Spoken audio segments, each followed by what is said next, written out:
বাড়ির জমির দলিল দিলে হবে কি? অথবা ২০০২ সালের ভোটার তালিকায় আমার বাবা মায়ের নাম নেই, কিন্তু তার আগে আমার বাবা মা ভোট দিয়েছে। তাহলে আমি কি করব? আমি কিভাবে প্রমাণ করব? নমস্কার বন্ধুরা, নতুন একটি ভিডিও নিয়ে আমরা চলে এসেছি। আজকের ভিডিওটা একটু স্পেশাল। আমরা এই ভিডিওতে আপনাদের এসআইআর নিয়ে মনে যে 10টি প্রশ্ন আসতে পারে, এমন 10টি প্রশ্ন এবং উত্তর নিয়ে হাজির হয়েছি। উত্তরগুলো মোটামুটি আপনাদের কিছু তথ্য এবং কনফিউশন দূর করতে পারবে। এই ভিডিওটি শেয়ার করুন অন্যদের সাথে, যাতে তারাও এই প্রশ্নের উত্তরগুলি জানতে পারে। আপনারা অবশ্যই ভিডিওটি সম্পূর্ণ দেখবেন, আপনাদের মনের প্রশ্নগুলোর উত্তর জানতে পারবেন। এছাড়াও যদি আপনাদের মনে আর কোনো প্রশ্ন থাকে, অবশ্যই আমাদের কমেন্টে জানান। আমরা যথাসম্ভব আপনার প্রশ্নের উত্তর দিতে চেষ্টা করব।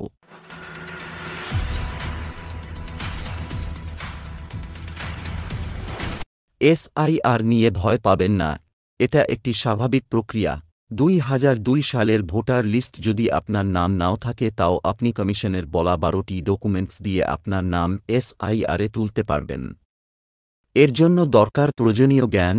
চলুন এবার আমরা প্রশ্ন উত্তর পর্ব শুরু করি।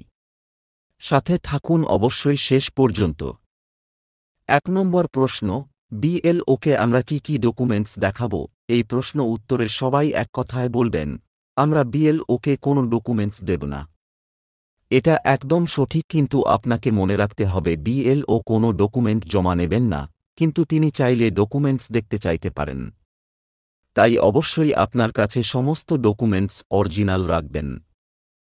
কারণ বিএলও যদি তথ্য ভেরিফিকেশন না করে, তাহলে কিন্তু আপনার নামটি তিনি ভেরিফাই করবেন না। তাই আপনি যখন বিএলও এর কাছে এসআইআর এর ফর্ম জমা দেবেন, অবশ্যই কিন্তু ডকুমেন্টস দেখিয়ে আপনার যে রিলেশন দেখাচ্ছেন, বিশেষ করে যারা ঠাকুর দা ঠাকুমা অথবা দাদু দিদিমার নামের সাথে নিজের রিলেশন দেখাতে চাইছেন, তারা কিন্তু অবশ্যই বিএলওকে তাদের সমস্ত তথ্য এবং ডকুমেন্টস দেখিয়ে রিলেশনশিপটি প্রমাণ করবেন। তাহলে বিএলও সহজেই আপনার নামটি ভেরিফাই করতে পারবেন এবং সহজে আপনার নামটি এসআইআরে উঠে যাবে। ২ নম্বর প্রশ্ন, হিয়ারিং কখন হবে? ৪ ডিসেম্বর পর্যন্ত এসআইআর ফর্মও জমা নেওয়া এর কাজ চলবে। এরপর ৯ ডিসেম্বর ২০২৫ তারিখে ড্রাফট লিস্ট পাবলিশ করা হবে। এরপরে আরও ডকুমেন্ট ভেরিফিকেশন এর পর প্রয়োজন অনুসারে হিয়ারিংয়ের নোটিশ জারি করবেন এবং সেই অনুযায়ী হিয়ারিং চলবে। তাই আপনার যদি ফ্যামিলি লিঙ্ক না থাকে, তাহলে অবশ্যই ড্রাফট লিস্ট পাবলিশ হওয়া পর্যন্ত আপনাকে অপেক্ষা করতে হবে। এরপরে আপনি একটি হিয়ারিং নোটিশ পাবেন, যেখানে আপনার হিয়ারিংয়ের তারিখ এবং আপনাকে কি কি ডকুমেন্টস হিয়ারিংয়ের সময় দেখাতে হবে তা উল্লেখ থাকবে। আপনি সেই সমস্ত ডকুমেন্টস অরিজিনাল এবং জেরক্স কপি নিয়ে হিয়ারিংয়ের ডেট অনুযায়ী হিয়ারিংয়ের জায়গায় আপনাকে যেতে হবে। ৩ নম্বর প্রশ্ন, জমির দলিল অথবা রেকর্ডের তথ্য হলে হবে কি? ইলেকশন কমিশনের দেওয়া 12টি ডকুমেন্টস এর মধ্যে একটিতে বলা হয়েছে, আপনার নামে কোনো জমি বা জায়গা আপনার নামে যদি সরকারিভাবে দেওয়া হয়, তাহলে সেই ডকুমেন্টস এসআইআর এর হিয়ারিং এ আপনি দেখাতে পারবেন। এখন অনেকের মনের মধ্যেই প্রশ্ন আসতে পারে যে জমির দলিল অথবা জমি রেজিস্ট্রি কাগজ অথবা জমির রেকর্ডিং এর তথ্য দেখিয়ে হিয়ারিং এ যাওয়া যাবে কিনা। এখানে মূলত সেই জমির কথাই বলা আছে যা সরকারিভাবে পাট্টা দেওয়া হয় অথবা সরকারিভাবে কারো নামে নির্দিষ্ট করা হয়। আপনি যদি নিজে জমি কিনে রেজিস্টার করেন, তাহলে কিন্তু সেই জমি তথ্য আপনার লিঙ্কেজ পূরণে ব্যর্থ হবে। আপনার যদি কোনো ডকুমেন্টসই না থাকে, তাহলে আপনি জমি রেজিস্ট্রি কাগজ অথবা রেকর্ডের তথ্য দেখাতেই পারেন। ৪ নম্বর প্রশ্ন, স্কুল সার্টিফিকেট হিসেবে কি গ্রহণ করবে? অনেকের মনে প্রশ্ন আসতে পারে, স্কুল সার্টিফিকেট অথবা আপনার যে স্কুলের তথ্য জানতে চাওয়া হয়েছে, সেই তথ্যগুলো কি হতে পারে? এখানে মূলত আপনার মাধ্যমিক পরীক্ষা অথবা উচ্চ মাধ্যমিকের রেজিস্ট্রেশন কাগজ অথবা এডমিট কার্ড অথবা মার্কশিটের কথা বলা হয়েছে। আপনি যদি এসআই-এর হিয়ারিং স্কুলের তথ্য দেখাতে চান, তাহলে অবশ্যই সবথেকে ভালো হয় মাধ্যমিকের রেজিস্ট্রেশন কাগজ অথবা এডমিট কার্ড অথবা মার্কশিট দেখানো, কারণ এইসব ডকুমেন্টস আপনার প্রকৃত স্কুলের তথ্য তুলে ধরে।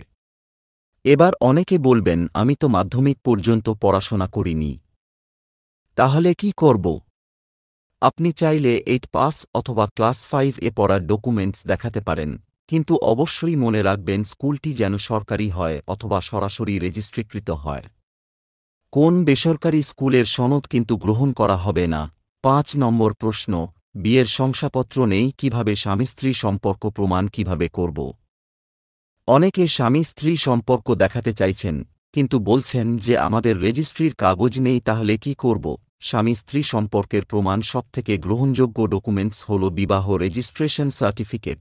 কিন্তু অনেকেরই, বিশেষ করে যাদের জন্ম ১৯৮৭ সালের আগে, তাদের কিন্তু বিয়ের রেজিস্ট্রি সার্টিফিকেট নেই। তাহলে তারা কি করবেন? সেক্ষেত্রে তারা কোনো ফার্স্ট ক্লাস ম্যাজিস্ট্রেট এফিডেভিট অথবা আপনার সন্তানের জন্ম সার্টিফিকেট আপনার স্বামী স্ত্রী সম্পর্কের প্রমাণপত্র হিসেবে দেখাতে পারেন। ৬ নম্বর প্রশ্ন, ২০০২ সালের লিস্টে নাম নেই কিন্তু তার আগে ভোট দিয়েছে। কি করবেন? অনেকেরই এই সমস্যা হয়। ২০০২ সালে ভোটার লিস্টে বর্তমানে বাবা মা অথবা পরিবারের অন্য কারো কোনো নাম নেই, কিন্তু তারা অনেকেই ২০০২ সালের আগে পর্যন্ত ভোট দিয়েছেন, অথবা অনেকের বাবা মা ছোটবেলায় মারা গেছেন, তারা কিন্তু ২০০২ সালের আগে ভোট দিয়েছেন। তারা কি করবেন? তারা কিভাবে প্রমাণ করবেন? এর জন্য সবথেকে কার্যকারী উপায় হল ২০০২ সালের আগে পর্যন্ত যে সালে আপনার বাবা মা অথবা আপনার আত্মীয় এরা ভোট দিয়েছে, সেই সালের ভোটার লিস্ট জোগাড় করতে হবে এবং সেই ভোটার লিস্টে যেখানে নাম আছে সেটা খুঁজে বার করতে হবে। এবার প্রশ্ন হতে পারে, ২০০২ সালের আগের ভোটার লিস্ট কোথায় পাব? আপনি খুব সহজে ভিডিও অফিস অথবা এসডিও অথবা ডিএম অফিসে ২০০২ সালের আগের ভোটার লিস্ট পেয়ে যাবেন। ৭ নম্বর প্রশ্ন, স্থায়ী ঠিকানার প্রমাণ বা রেসিডেন্সিয়াল। অনেকে স্থায়ী ঠিকানা প্রমাণস্বরূপ SIR হিয়ারিং এ দিতে চাইছেন, কিন্তু বুঝতে পারছেন না কি ডকুমেন্ট দেখাবেন। যদি আপনাকে স্থায়ী ঠিকানা প্রমাণস্বরূপ দেখাতে হয় রেসিডেন্সের সার্টিফিকেট, তাহলে অবশ্যই কিন্তু সেটা এসডিও এর থেকে প্রাপ্ত হতে হবে। আপনার যে এসডিও অফিস আছে সেই অফিসে আপনাকে আপনার স্থায়ী ঠিকানা প্রমাণের জন্য আবেদন করতে হবে। রেসিডেন্সিয়াল সার্টিফিকেটের জন্য আবেদন করতে হবে। এসডিও অফিস থেকে প্রয়োজনীয় ভেরিফিকেশনের পর খুব সহজেই কিন্তু আপনি এই সার্টিফিকেট পেয়ে যেতে পারেন।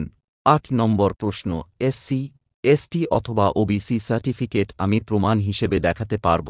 অবশ্যই আপনি SC, ST অথবা OBC সার্টিফিকেট আপনার প্রমাণ হিসেবে দেখাতে পারবেন। এটা ইলেকশন কমিশনের উল্লেখ করা ১২টা ডকুমেন্টস এর মধ্যে একটি ডকুমেন্টস। সবথেকে ভালো হয় যাদের জন্ম ১৯৮৭ সালের আগে অথবা ১৯৮৭ থেকে ২০০৪ সালের মধ্যে, তারা একে প্রমাণ হিসেবে দেখান। যাদের জন্ম ২০০৪ সালের পরে তারা জন্ম সার্টিফিকেটকে প্রাধান্য দিন। ৯ নম্বর প্রশ্ন, জাতীয় পাসপোর্ট কোন সালের লাগবে?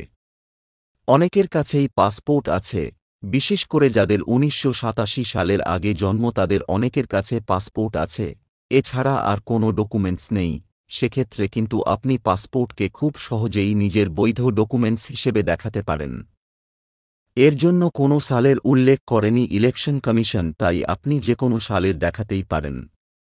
১০ নম্বর প্রশ্ন, ২০০২ সালের ভোটার লিস্ট এ নাম অথবা রিলেশন ভুল আছে। কি করবেন? ২০০২ সালের যে ভোটার লিস্ট আছে সেই ভোটার লিস্টে আমার নাম ভুল আছে, অথবা আমার যে রিলেশন আছে সেই রিলেশন ভুল আছে।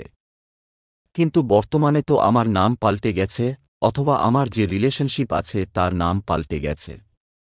তাহলে আমি কি করব? এর জন্য আপনাকে দেখাতে হবে ২০০২ সালের ভোটার লিস্ট এবং ২০০২ সালের পরে যে সালে আপনি ভুল তথ্যটা ঠিক করেছেন সেই সালের ভোটার লিস্ট। অর্থাৎ মনে করুন আপনি ২০০২ সালে আপনার নাম ছিল X, কিন্তু আপনার নাম ২০০৩ সালে সেটা Y করা হয়েছে। তাহলে আপনাকে ২০০২ সাল এবং ২০০৩ সাল এই দুটো ভোটার লিস্ট দেখাতে হবে, যেখানে আপনি খুব সহজে প্রমাণ করতে পারবেন ২০০২ সালে যে নাম ছিল তা ২০০৩ সালে পরিবর্তন হয়েছে। দরকারে প্রথম শ্রেণীর ম্যাজিস্ট্রেটকে দিয়ে করা এফিডেভিটের কপি ও দেখাতে পারেন। তাহলে বন্ধুরা, আজকে আমাদের ভিডিওটি এখানেই শেষ হল। মোটামুটি আপনাদের দরকারি 10টা প্রশ্নের উত্তর নিয়ে আমরা এখানে হাজির হয়েছি। এছাড়াও যদি আপনাদের মনে আরও কোনো প্রশ্ন থেকে থাকে অবশ্যই আমাদের এই ভিডিওটিতে কমেন্ট করুন, আমরা যথাযথ সমাধান নিয়ে আপনাদের সামনে হাজির হব। এসআইআর নিয়ে ভয় পাবেন না, সঠিক তথ্য দিয়ে অবশ্যই আপনার নাম আপনার ভোটার লিস্টে তুলুন। আমাদের এই ভিডিওটি যদি ভালো লাগে অবশ্যই লাইক করুন এবং শেয়ার করুন অন্যদের সাথে, যাতে তারাও এই প্রশ্নের উত্তরগুলি জানতে পারে এবং তাদের মনের অবস্থা কিছুটা উন্নতি হতে পারে। নতুন নতুন ভিডিও পেতে অবশ্যই আমাদের চ্যানেলটি সাবস্ক্রাইব করুন।